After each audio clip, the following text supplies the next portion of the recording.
புதுச்சேரி முதலமைச்சர் ரங்கசாமி தலைமையிலான அரசு பதவியேற்று 57 நாட்கள் ஆகியும் அமைச்சர்களுக்கு இலாக்கா ஒதுக்கீடு செய்யப்படாதது மற்றும் சபாநாயகர் தேர்தல் நடத்தப்படாததை கண்டித்து 10 ரூபாய் சட்ட இயக்கம் சார்பில் அண்ணா சிலை அருகே கண்டன ஆர்ப்பாட்டம் நடைபெற்றது. ஆர்ப்பாட்டத்திற்கு இயக்கத்தின் தலைவர் ரகுநாதன் தலைமை தாங்கினார். இதில் கலந்து கொண்டவர்கள் அரசின் நிர்வாக நடவடிக்கைகளை விமர்சித்து கோஷங்களை எழுப்பினர். போராட்டத்தின் போது என்னாச்சு, அமைச்சர்களின் இலாக்கா என்னாச்சு, 57 நாள் வீணாகிவிட்டது, சபாநாயகர் தேர்தலை உடனே நடத்துங்கள் உள்ளிட்ட வாசகங்கள் அடங்கிய பதாகைகளை ஏந்தி கண்டனத்தை வெளிப்படுத்தினர்.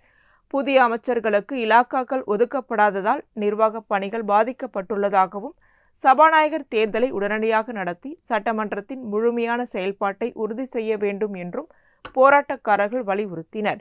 ஆர்ப்பாட்டத்தில் பேசிய ரகுநாதன், அமைச்சர்களுக்கு இலாக்கா ஒதுக்கீடு மற்றும் சபாநாயகர் தேர்தல் தொடர்பாக அரசு உடனடியாக நடவடிக்கை எடுக்க வேண்டும் என வலியுறுத்தினார்.